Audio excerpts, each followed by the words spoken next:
Are you afraid of putting people out of work? Much older, much more accomplished people are coming up to an 11-year-old being like, how did you do that? It's simple, but it's game changing. Yeah. We built this over a 2-day period. This is kind of crazy. And now you're the best in the world. I actually ended up getting rejected from every school I applied to. We have a very special guest today. He has the World Guinness record for solving Rubik's Cubes. So we're gonna start with a puzzle. Is this a special? It's just I guess special in the sense of like it's a really good Rubik's Cube, but there's nothing special about it. I've never solved one. Well, maybe one. You solved? In my whole life, just one cube. Yeah. That's how advanced I am. Okay. So you look at it first. Do you want to see it? Should we start? Yeah. 3, 2, 1, go. Wow.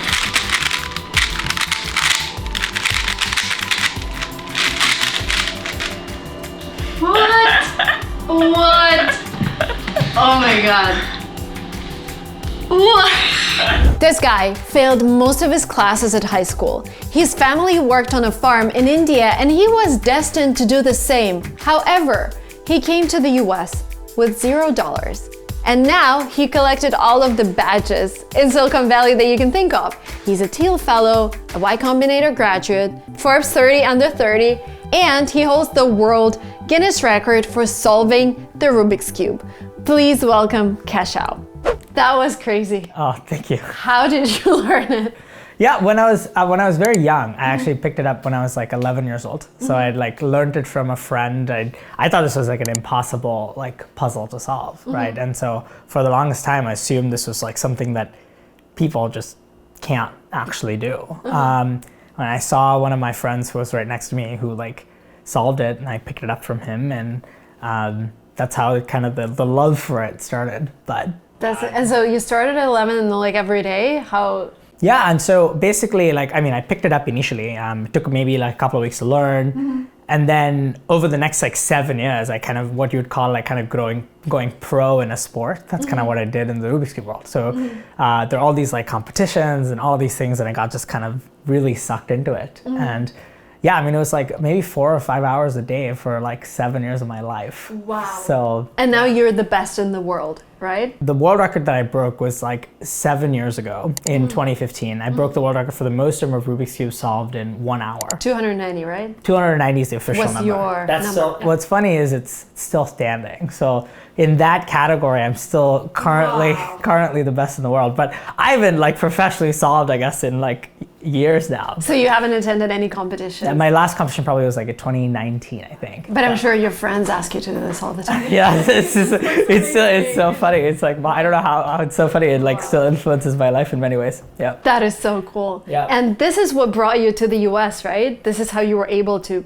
pave your way here. Well, the Rubik's Cubes were kind of like the first, so most of my family, right, they're like nothing related to technology, nothing related to sort of what I'm doing now. But what happened was, because I stumbled upon Rubik's Cubes, the first ever Rubik's Cube competition I walked into, like I saw all these like CEOs and musicians and artists and engineers and doctors. Oh, really? Those are the type of people who attend those? Who attend these competitions. And so there'd be like 6-year-old kids who would be solving, and then like 50-year-old CEOs who are also like participating in these competitions. And I like walked into this room filled with all these people, and I was like, whoa, I guess I can do like other things. And so that's when I started to realize, I was like, okay, I guess like I want to be part of this community and learn from them. And what's really interesting about the Rubik's Cube community is like, they don't care about who you are, what age you are, or any of those things. What they care about is like, how fast can you solve it? So like you have all these like much older, much more accomplished people coming up to an 11-year-old being like, how did you do that, right? And I think that kind of initially kind of pulled me in, and that's kind of how I got, I guess, a visibility into kind of what a little bit of what tech looked like. So do you think there is a correlation between solving the Rubik's Cube and also some other quality that helps you maybe with business, or like,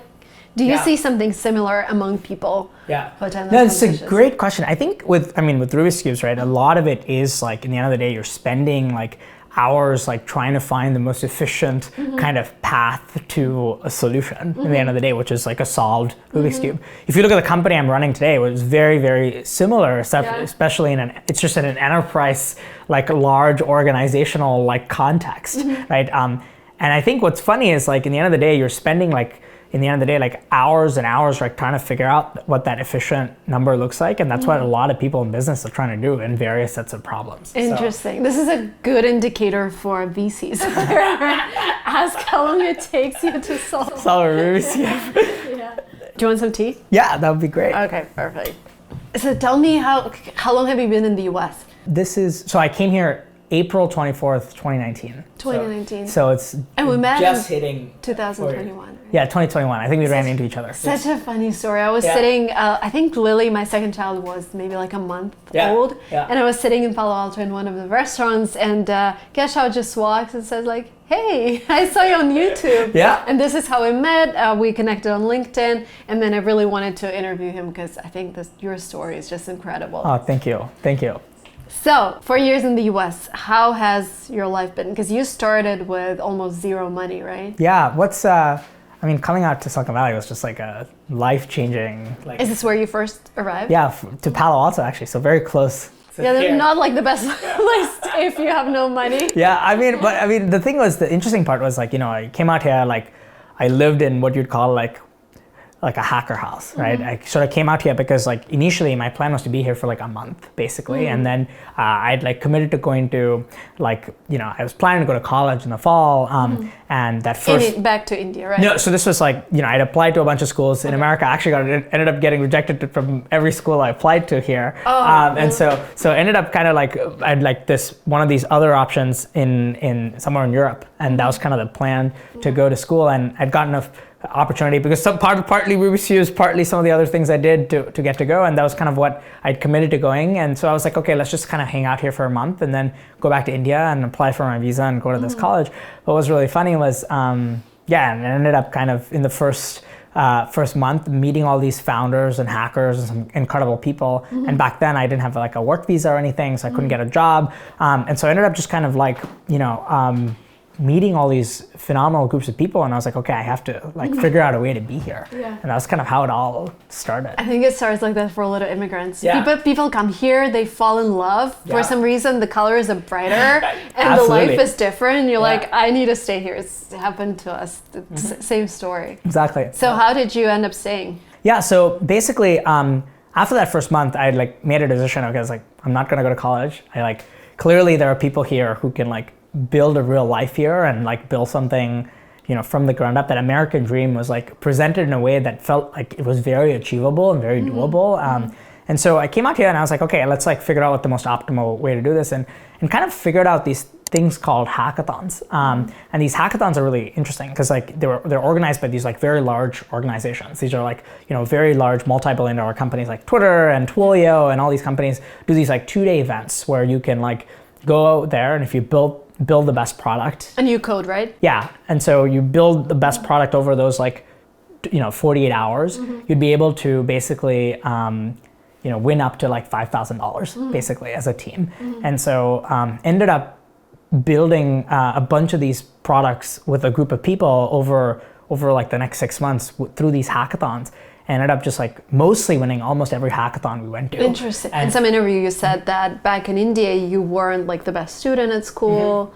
How did you learn to code on a level that you were able to win competitions here? Yeah, what was really interesting was like, especially with hackathons, right? I mean, in school, I was like a very, very terrible like student. Like what I mean by terrible is like I barely like passed my grades in classes. And I think the big part of that was just because like I don't think the education system is made for everybody, right? It was especially in the education system, it's like super like rote learning based, very like memorize your thing and you will get an answer. And for me, that was like very difficult to like abide by or win in. And actually, like I ended up going to this high school called the United World College, which is a very phenomenal, like life-changing kind of experience. But you're graded on a score of like 45 at the end of the year, and you have to like in my like 12th grade final exams, you're graded on like a score of 45. It's very hard for me to speak about this, but like now I'm a lot more open because of sort of some of the things that have happened. But you have to score like 24 to graduate. I scored 25. Life changes. I was like, in the school, in a very high achieving school, like from a just from an academic standpoint, I was very like on the lower end. But it was, and unfortunately, a lot of family and community like always assumed like, oh, this means like there's no life or future for you. I think what engineering or sort of some of the coding stuff did, what's really interesting is like I don't think I was the best like engineer either. I like with one of my friends I ended up building this like drone in high school where like this drone was kind of my first experience like tinkering basically and making something that like worked. And that was kind of the first time I realized, okay, like you can learn from the internet and like apply that. It was very similar to Rubik's Cubes because majority of my Rubik's Cube learning outside of the first set of things I learned was off of YouTube, right? And so even here, when I came to these hackathons, I wasn't a good engineer. So in majority of these like competitions, I just put together we put together a team basically, and I kind of acted almost like a product manager throughout this entire experience. So mostly focused on, okay, what do these like organizers or what these hackathon people like, what do they need, and let's like take that back and actually build what they want. Versus majority of people in like hackathons would just try to build whatever they thought was cool, but the reality is you have to end up building like what they're really looking for, and that's what we optimize for. And this is how you win it. Yeah, basically we won almost every hackathon we went to. So you basically cracked the code of the hackathon. We learned how to like hack these hackathons basically. That's amazing. What did your parents think or tell you when you were not succeeding at school? Because I know this is a big part of your culture, my culture. I think what I'm incredibly grateful for, and maybe I got very lucky, but maybe this is just mothers, but I think like my mom always just like, Keshav's a smart kid. Like, like I think Rubik's Cubes definitely played a role in this, which was like, when I was like in 5th grade or 6th grade and 7th grade, and I started to get really, really good and like become quite literally like world class at it. But I was like very bad at school. I think for a long time my family was like, is this kid like dumb or does he need like some kind of like... Do you have brothers or sisters? I have a younger sister who's like the exact opposite of me academically. She was like the top of her class, like perfect, challenging. Like very interesting, right? But now, now she's kind of like, she's in college now, very different like kind of life. But like, I think what's really fascinating is just like my parents were just like, especially my mother was like, there is something here. We just need to like ensure like that he's like given some kind of support through that. And I think obviously, unfortunately, like whatever it is, like there's still societal pressure. There's still a question of like, okay, what's next, right? If you can't do this, like what is next? And for the longest time, they didn't have any answer, right? And so they would just be very quiet about me when like relatives or family asked. But now there's a very different story. But until maybe like 2 years ago, like it was very like, okay, we don't know what he's really doing. But it took that level of sacrifice to kind of get here, and now they're very obviously thinking very differently and encouraging people to not go to college, which is a very like not so Indian mindset thing to say. So did they visit you here? Not yet. This July is like, oh, that's exciting. So this July hopefully we'll make it all happen. So you started winning the hackathons. This is how you basically financed your life here in the US. How did you meet your co-founder? How did you start a company? Yeah, so we initially sort of met through one of these hackathons. And so we started to we realized we had a very similar sort of upbringing, and we started to kind of, solve problems in the same way. And that's kind of how we connected. He was also an immigrant. And so we initially sort of connected through that. And then basically one of these hackathons we went to and we'd won, the company that organized the hackathon was like, hey, we really like this product you built. Can you give it to us? And so we just sort of gave the product to them. And then like 1 week later, they came back and were like, we want to sign like a contract with you. So we don't have any kind of like, issues around like IP or like licensing this technology. And we're like, that's when like our heads went like, wait a second. Why are they someone has to sign a what did they mean? And we just kind of went to them and we're like, okay, how much would you pay for this? And the number they gave was just like, an amount that in my head was like, we built this over a 2-day period. This is kind of crazy. And so basically over a 1-week period, we incorporated, we like registered a company. And you sold that company? No, we did not sell it. We just kind of, that is the founding entity of what we're working on today. So you built it during the hackathon. Yeah. The company that sponsored the hackathon loved it. So you decided to build a product out of it to license to that company and also to other companies as well. Exactly. That's how the initial kind of the product started, where, what's really interesting is like that first product is not what the product looks like today, as most expected. It's like kind of you iterate over time. But what's really fascinating was that was kind of the origin of how the company even started. When was it? So that hackathon was in September 2019. So the first version of Luminai was started back then. Really honed in, I think, sometime in February or March of 2020. When you built it, did you know that this is something you're going to work on for the next several years, or did you still continue going to hackathons and test? Yeah, we never went to a hackathon after that, but I think that was kind of the cusp, or like early kind of points at which we started to think, okay, like there is something here. Maybe it's time to go like all in. And maybe there's a lot of founders when they do their story, they're like, oh, this is my life mission and all of that, right? But for us, it was a little different. It was like initially like, okay, like there's clearly a problem, there's clearly like an opportunity. We sort of fell in love with the customer over time, right? And started to realize how much we could relate to what we're solving for and what kind of problems we're solving for. And if you really look at like just even the one liner of what we're building, it's very similar to a Rubik's Cube. It's like how can you take kind of these like very boring manual multi-click repetitive processes and automate them as quickly as possible? And that's kind of the thesis of the company, and that's how we kind of started when we kicked off. I like how you described it to me. Like if I have customer support in my business and they have to go through a manual process of processing a refund, then you just automate it. Yep. Through like you create a button, right? Exactly. So what you can do is basically like if you, for example, today, like if you use Strava, for example, the running app, and their or if you use like Ouraring or any of these companies we work with, or Patreon as a creator company, for example, they use Luminai. Like when you kind of contact any of these kind of companies and ask them for a refund or change your account or something like that, what they're basically doing in the background as a customer service agent is they're initially on their primary like help desk system. What they're doing is copying a bunch of data, going into a bunch of different systems to search information and then perform the actions associated with that specific task, right? And this is like just the same exact type of thing over and over and over again, right? And what's really interesting is that's more than like 40-50% of their entire job, right? When you're talking about 50% of their job, doing things that like humans should not be doing, that's kind of where we saw the opportunity. And so what we ended up building was basically with Luminai, you can record a video of a workflow. We keep track of sort of the clicks and keystrokes. And then what Luminai is able to do is automatically generate these like one-click buttons on your workspace. When you click that button, it'll perform the same set of actions in like a headless browser window. So you don't actually have to do that action ever Amazing, again. Right? Yeah, it's so simple. Yeah, it's simple, but it's game changing. Yeah, it's like it like basically eliminates in many of those cases like 30-40% of like someone's work, so they can work on the actual problems that someone's a lot more difficult trying to solve. Absolutely. Are you using AI? Well, there's a large element of what we do today is like some part of it now where you need like computer vision to be able to find if buttons move and things like that. You have to be able to identify that these buttons have moved and still not break these workflows. So the next generation of what we're doing is basically right now people are able to just like record a workflow, right?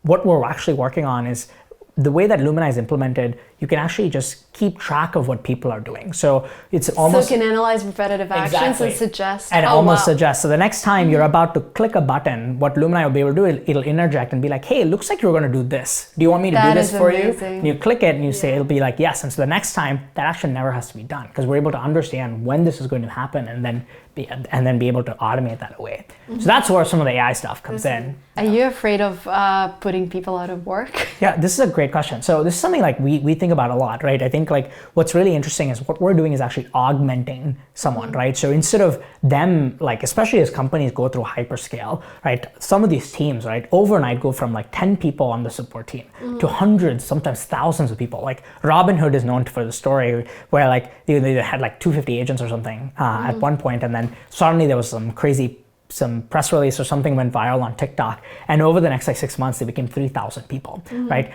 What we want to make sure to do is like basically make one person be able to do like so much more kind of work. So those thousands of people that they might have hired, like how do you, because I've filmed a lot of different startups that are helping people do their jobs, like a robot that does your lashes. Yeah. And it allows a lash specialist to do 2x more clients. Sure. But this means that another lash specialist is actually losing those clients. Well, this is interesting, right? If you go look and study like just sort of economic theory, like there is a world in which the world is continuing to grow just in terms of GDP it's only going to continue to increase over time. The growth of each of these companies will always mean a creation of more jobs, right? So what will end up happening is like there's going to be always an opening in terms of like how many roles can people fill, and that's what software is essentially helping fill. But also, if you look at sort of even the history of the world, like if you look at the industrial age or whatever, people were technically put out of jobs, but those people ended up going and doing much more important work over life. And I think there's basically like this 3-year shift basically that happens, and within those 3 years, basically people end up figuring out what the right next thing is, and that ends up being a lot better for them than what. Hopefully, because this last, iteration of innovation with OpenAI, when I see like the scripts it can generate for me as a creator, I'm honestly a little bit scared because I'm like, this is exactly what I would have said in the video. There's probably like, if you study history, it's probably like likely patterns are going to repeat, but also like, this could be just a very new thing that we'll have to digest as we move along, right? And it's better to be part of that wave than try to like stop it, because it's going to be inevitable in some form. So with your company, you went through YC, right? Yeah. You went through YC, you raised your Series Seed A? Yeah, so we started the company, officially incorporated in like September 2019. We really started working on what we're working on like about February, March of 2020. We did Y Combinator the summer of 2020. We raised the seed round about $3.5 million right after YC, and then we raised our Series A, which is about $16 million in February of 2022. Okay, cool. Yeah. So you have enough, or are you planning to raise more? Well, it's going to come down to if we're going to continue to grow as a company, and when the time is right, we will. We have no plans of that at the moment, but we sort of raised money like very recently, and so we have a lot of capital to be able to continue to build our product. And good time to raise money, right? Yeah, 2022 was perfect timing. That was a good time. Yeah, that was definitely a good time. Yep. How many people are you now? We're just over 20 people. So about everyone in the staff? So we have we're distributed, but we're basically all non-engineering, non-sales people. We try to be in person. So we're about 6 or 7 people in the Bay Area, and then we have a bunch of people all over the world, all the way from India to Kazakhstan to here. I read one of your tweets and I really liked it. American entrepreneur, build, raise money, whatever, sell the company. That's it. Immigrant entrepreneur, build, apply for a visa.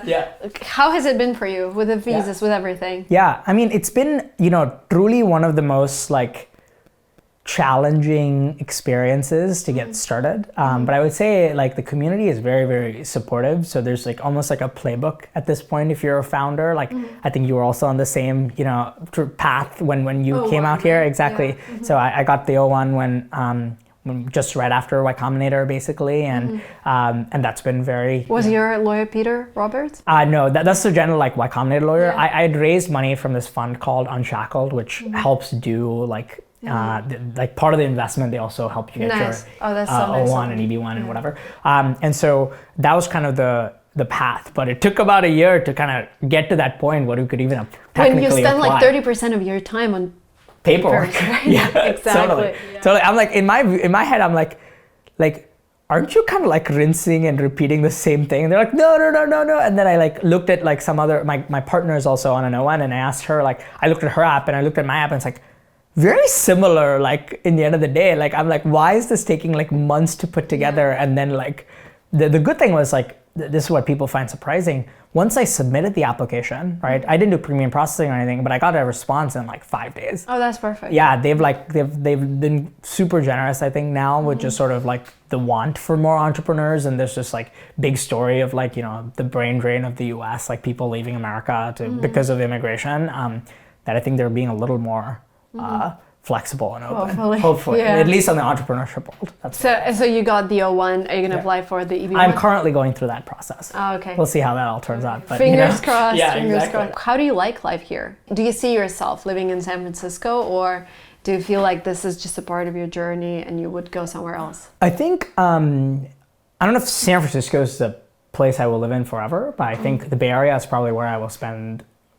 a majority of my life. And I think, and that's not just because of just, Silicon Valley or any of these things. It's just like the density of ambition is just like unparalleled to anywhere I've ever been. And I feel like you could go anywhere and kind of notice very quickly like what ambition looks like. I've been to Boston, I've been to New York City, I've been to all the places in the US, I've been to some places in Europe, I've obviously been in India, I've been to Singapore. Each of these places, right, you can like in the first like 6 or 7 days, you can kind of tell like what is the like, how do people think? And what are their values, right? Exactly. Yeah. And I think just being here, I think this is what I resonate. Like I always make this analogy to my family when they ask me, how is it living here? And it's like, if you're in India and you tell someone, I'm gonna land a rocket on Saturn, they'd be like, don't be stupid, like go do something. And you hear, you'd be like, I want to land a rocket in Saturn. So it's like, that's so interesting. And then like 5 minutes later, be like, okay, how do I write a check for this? Like, and that's the difference. And how cool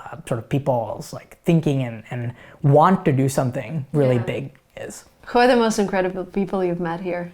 Yeah, I think I want to go for sort of some maybe like more non-traditional answers. Obviously, I've met all these like all of your top Silicon Valley founders, but there's some people I think is just like one person who like when I first came out here, almost I feel like adopted me. There's this person named like this, him and his partner like Brett and Amit, who are these like two people. One of them works at like Stanford, the other one's like a sort of an author actually. And I got connected through this program with them, and they sort of just like almost like they were like, this like kid from India wants to like change the world. Like we have to give him everything, and like they literally like let me stay in their house. Like this is also very Silicon Valley, right? Yeah, I was surprised how generous people are. It's magical because they're like, we have an extra bedroom. You can like, of course you can stay it, and like and like took care of me for the first 4 weeks when I moved out here. First, like literally like. How did you meet them? I met them through this like program I did called 3 Dash. That was kind of what first brought me to the U.S.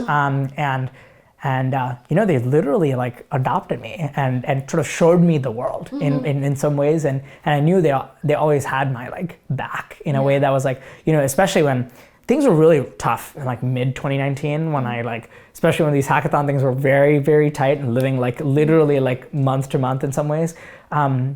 I think when I went to them or whatever, they were like, Keshav, what have you been saying? Like, you have us, like, you can like be here, we'll like support you. And it's just, and now, 3-4 years later, and the company's getting bigger and all these things, they're just like just part of this like story that like, I think is quite magical, right? And so that's been one like personal one.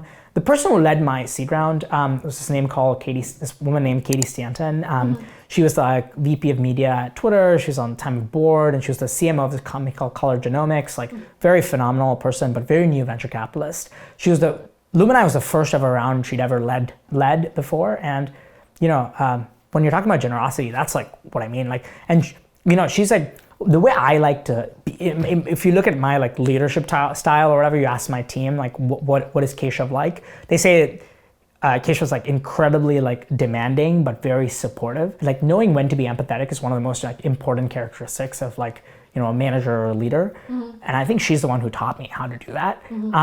And she means that so deep and so literally in a way that like I've not experienced in any other life. And what I mean by that is like, she really wants to understand who I am and like where I come from. And, she offered to like meet my sister, and she met with her, and my sister texts me after she meets her, and she's like, Keshav, she's open. She wants to pay for my college.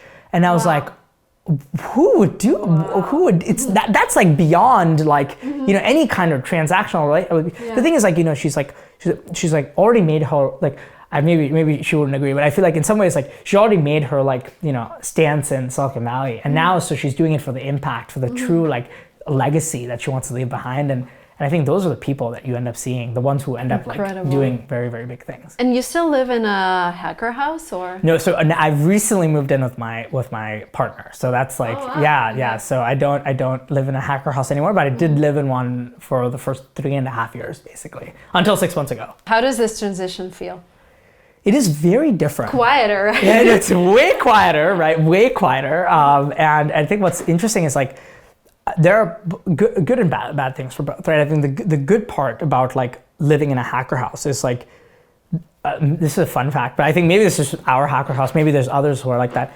there have been, I think, 7 or 8 companies that have come from the house I lived in. And I think collectively that house has raised more than $350 million across these like 7 companies and in the last like 5 years. And when you're surrounded by people like that, you're like, you know, like your like expectations, not even expectations, your like goals are like constantly being like pushed on like a 10x level. And it's actually a very, very like beautiful thing because like, you know, that house, it's very close to here. It's in Menlo Park. That's where I lived for like the first 3 years of my life, basically here. And I see, every time I go there, I see someone like me when I first moved out here, who's there and like, just like taking everything in and being like, whoa, like I can do that. And that's like the impact that like some of these really, really good hacker houses have on you. Obviously there's like the spectrum of them. Like some of them are really, really, you know. How do you find them? Yeah, the unfortunate part is this is where like, you know, you have to be like somehow in tune here, meeting with the right people at the right time. Like the reason I got to connect with this person, with this house is because someone I knew, maybe this is a fun story, but when I first came out here, what's really fascinating is Stanford's it's an open university, right? And so they don't really care. Like, and so I audited a bunch of classes, basically. I just showed up to random classrooms and just like, and the roster is online. So you can kind of, I showed up to like a bunch of like CS and econ classes when I showed up here. And I was sitting next to someone at one of these classes and I became really good friends with him. And he was like, oh, you should come to this birthday party of one of my friends. And I showed up to this birthday party and this birthday party was at this hacker house, right? And I took like 6 months of classes, just like, and I realized. Wow, 6 months of classes. Yeah, first 6 months here. And I was like, because I really wanted to go to Stanford. And like, I also realized university was not for me after those 6 months. The good part was I didn't need to take any of the tests or any of the homework or anything. I was just like sitting and listening. But it's just like what I've realized is like when you go into these universities or any of these places, right? At the end of the day, you're not there for like, it's all the same. Like what was really fascinating was like, that's when I realized it almost felt like the university classes at Stanford were very similar to the classes I went to in high school, even in India. So like the actual core material wasn't that different. And the same textbooks, right? This is what I noticed, yeah. It doesn't actually matter. What ends up mattering is actually the people around you. And that like, it's like such a cliche, but it's so true at a level that I didn't realize after I got there. What is your plan? I know it's hard to make predictions, but what is your ambition? Biggest goal? This is a good question.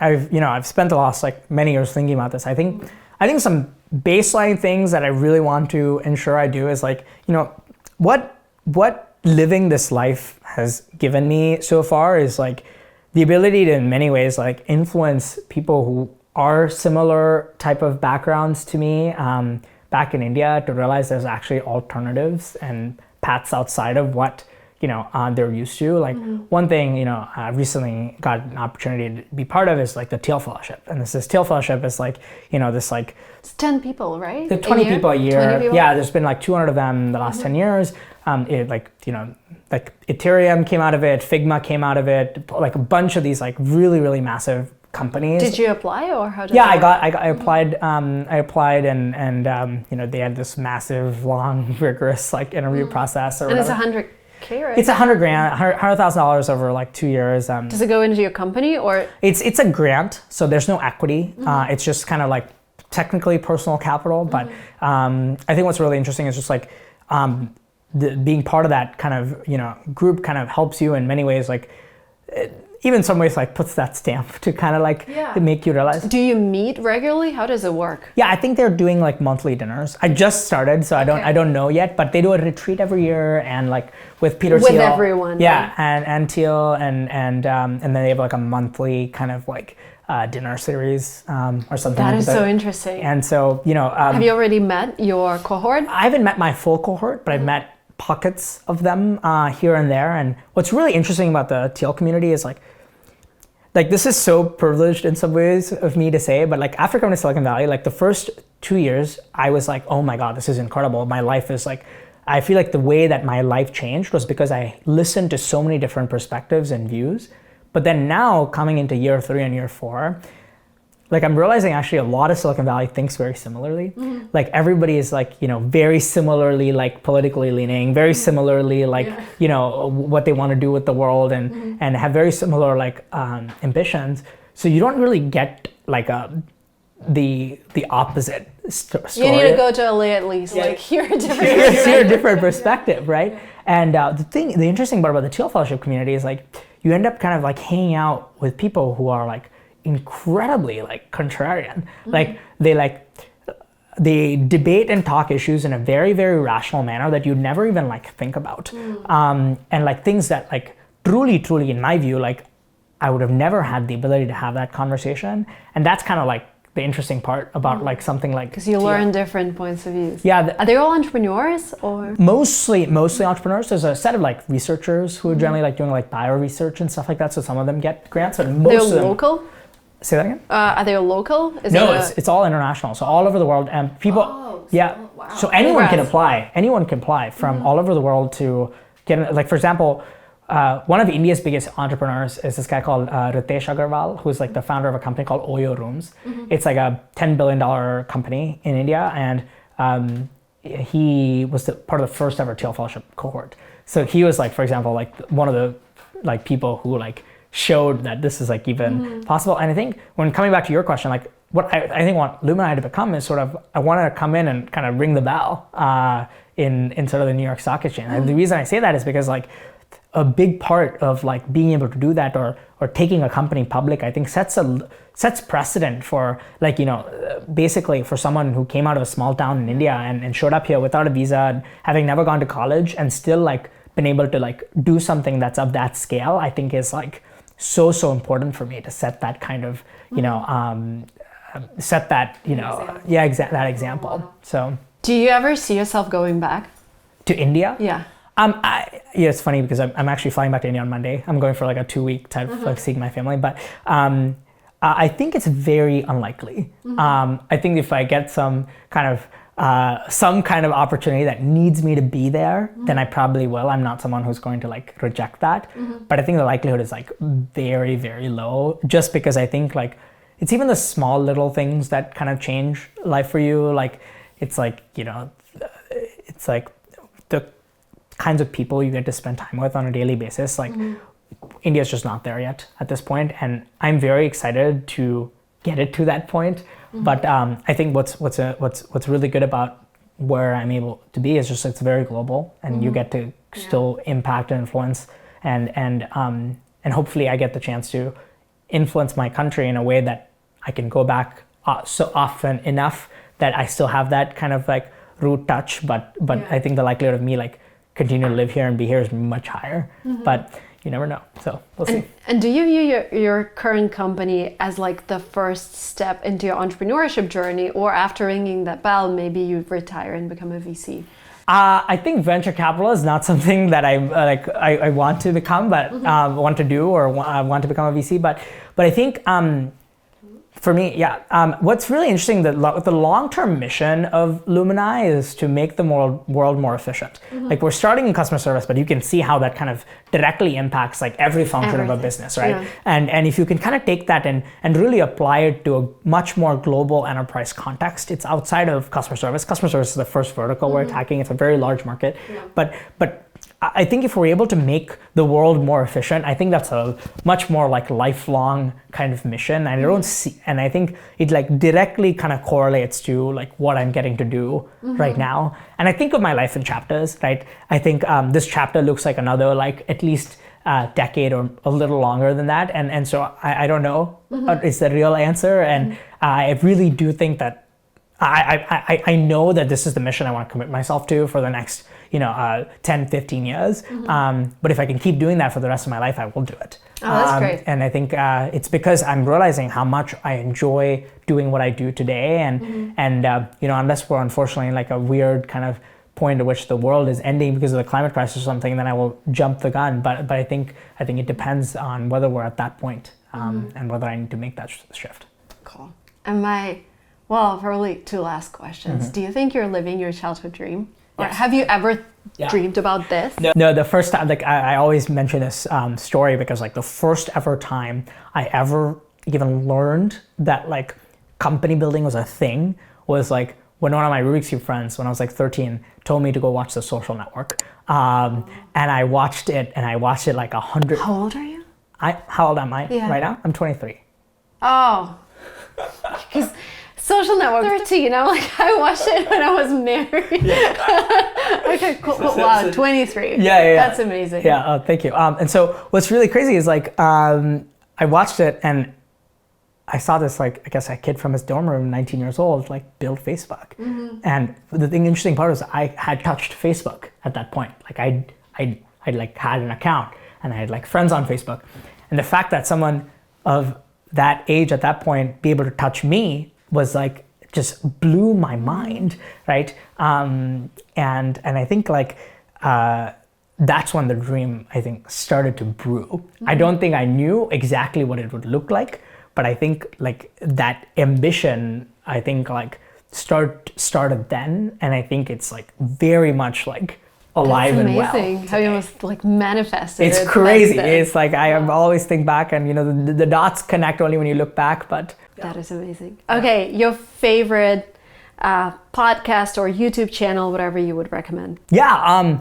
Something. I mean, going back to the theme of just sort of the want for different perspectives. I think that something more recently I've gotten the chance to kind of really enjoy over the last couple of years has been the All In podcast with this. It's a very controversial group, but it's like Chamath Palihapitiya, David Sachs, Jason Calacanis, and David Freeberg. There's like just a friend group. They're very tight, and they all they all lie on different parts of the political spectrum. They all lie on different parts of the like family value system perspective. They're all like different humans working on very different problems, and you put all of them in the same room and you listen to them talk for an hour every week. It's like you're just like, wow, like I get every side of every argument and I know which one I actually resonate more with. And so that's been really good. Another person, like this, not, I wouldn't recommend this. Actually, I would recommend this podcast as a whole, but someone who I've really enjoyed, like who I don't see people talk to as often, is just like people with very contrarian views, like is Lex Friedman. And I think he comes in with just sort of incredibly, like, he brings in the most like people you would not want in a room with you. And then he asks questions that make sense. And exactly. Don't get him canceled. Exactly. It's like, I think people have canceled him multiple times, but it's just like I don't, maybe you understand that world better, but for me, I'm like, how do you say that? And like, but I think he's very good about putting that all together. So those two, I think I've really loved hearing. Cool. Thank you so much. Oh, thank you. This is so inspiring, and I'm sure for everyone who watches from India especially, this will be so inspiring. Oh, thank you so much. I appreciate you having me. And your childhood dream coming true is just amazing. I can feel the energy, right? It's just, thank you. Oh my God. Thank you so much for coming all the way. Thank you. Cheers. Thank you guys so much for watching this video up to the very end. Can they follow you on Instagram? Yeah, on Instagram, so you put my name, and on Twitter, I'm Kesava _Kirupa. We'll leave all the links. Great. Perfect. Thank you guys, and don't forget to subscribe.